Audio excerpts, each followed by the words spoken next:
Merhaba arkadaşlar. YouTube'dan kanalıma hoş geldiniz. Nasılsınız benim güzel takipçilerim? Bugünleri şifreli çiçekleri hakkında konuşacağım. Onu da sizinle çekip paylaşmak istedim arkadaşlar. Bugünleri şifreli çiçeklerime bakım zamanı, sulama zamanı. Sonra da yapraklarında da su püskürmek zamanı. Üzerindeki tuzları pamuk vasıtasıyla sildim. Tertemiz bir hale getirdim. Sonra çekimini yaptım arkadaşlar. Yapıyorum zaten. Şifreli çiçekleri hangi toprakları çok severler? Önce topraklardan başlayalım. Tüm çiçeklerinize ait de arkadaşlar. Tüm çiçeklerinizin iyi gelişmesini istiyorsanızsa, güzel yemyeşil bir halda durumda olmasını istəyirsinizsə, çiçeklerinizin önce de toprak kalitelerini çok önem verin. Kaliteli topraklar seçin. Saksılarına önem verin. Havalandırma oranını, ortamını değerlendirin. Nerede konumlandıracaksınız, orada nasıl gelişme saklıyor, ona çok dikkat edin.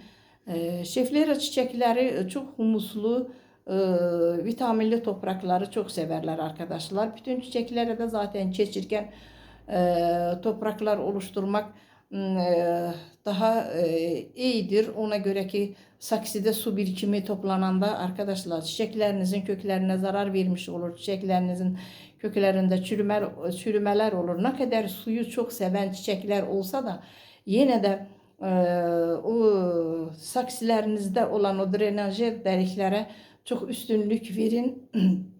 Güzel saksılar seçin, güzel topraklar seçin. Su birikimi olmasın saksılarınızda. Saksıların alt kısmında da olan tabaklarda su birikimi oluşmasına çok şerait yaratmayın. Onları da alın hemen. Oradan yeniden tekrardan almasın o suyu. O zaman ben çiçeklerimde saralmalar oldu. Ben onu fark ettim. Onun için de hiçbir zaman çiçeklerin altındaki tabaklarda su biriktirmiyorum arkadaşlar. Söyledim hangi toprakları çok severler. Sonra da bunların konumlandırma yeri nerede durmalı arkadaşlar. Bunlar bol ışığı çok severler. Ama direkt güneş ışığında hoşlanmazlar. Direkt güneş ışığından uzak tutun arkadaşlar.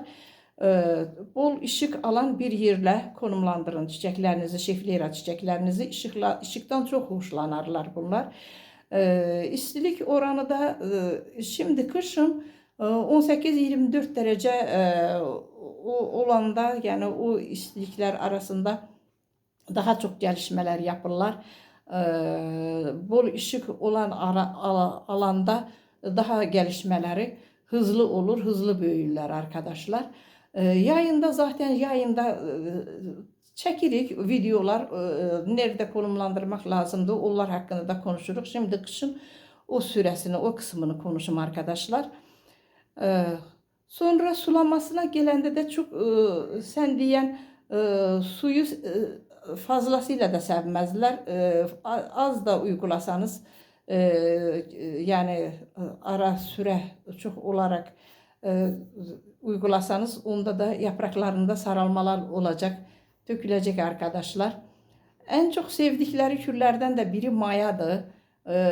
Hamur mayasını çok severler. Daha da onları böyle kaliteli bir hale getirip o mayanı çiçeklerinize verseniz, şifreli çiçeklerinize gelişmesini, hızlı gelişmesini saklıyorlar arkadaşlar. Burada şifreli çiçeklerinin kanatlarından kopmuştu arkadaşlar. Sonbaharda bak bunları koydum suya. Normal suya koydum arkadaşlar. Normal suda bak böylecene köklendi. Şimdi de burada topraklar ayırdım. Onlara bak bu toprakı humuslu bir topraktı. Bir de ki bunlara çay otu arkadaşlar. Çay otu uyguladım. Çay otunu ona göre uyguladım ki bunun köklerinin daha da gelişmesinde faydalı rol oynuyor bu çay otları. Çok faydalıdır. Gelişmesini saklayır benim güzel takipçilerim. Bak böyle. Şunu da bak, şu da küçücük bir köklere sahip ama yine de Ben bunu da aynı saksıda buraya dikeceğim arkadaşlar.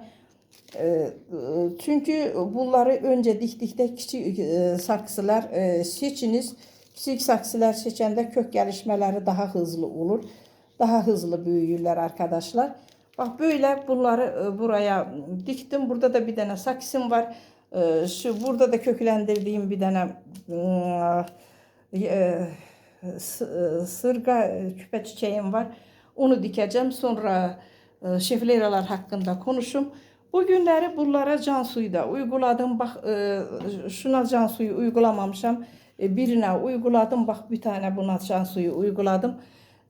Renginde de hemen fark oldu arkadaşlar. Burada benim biraz suyum var. Nasıl bir suyum? Patates kabukları, sonra soğan kabukları, muz kabukları birlikte olarak ben bunu yaptım, hazırladım. Şimdi de buraya döküm. Sonra da ben bunu yeni diktiğim bak bu şeflera çiçeklerine verim. Onun köklerinin hızlı gelişmesine sebep olsun arkadaşlar. Sonra da bak bu çiçeğime uygulayacağım. Şimdi havalandırma o kadar yapamıyoruz. Köklerinde gelişmelerinde çürümelerinin önünü alsın. Hızlı gelişmelerine sebepkar olsun arkadaşlar. Onun için de bak böyle bir yani kür hazırladım bu çiçeğime uygulamaya. Benim güzel takipçilerim. Bak şuradan da uygulayayım. Sonra da çiçeklerinizi en esas şu aylarda çok sıcak olan bir ev ortamında tutmayın arkadaşlar. Havadar bir ortamda tutun. Öyle arkadaşlar var ki bana söylüyorlar benim çiçeklerimin yaprakları yandı. Söylüyorum nerede tutursunuz? Öylesi söylüyor sobalı ev var. Sobalı evde tuturam. Yani direkt dışarıdan içeri alıp bir sobalı ev ortamında havadar bir ortamda tutsanız o tür sıcak bir yerde tabii ki sizin çiçeklerinizde saralmalar da olacak, çürümeler de olacak. Her bir şey bekleyebilirsiniz yani.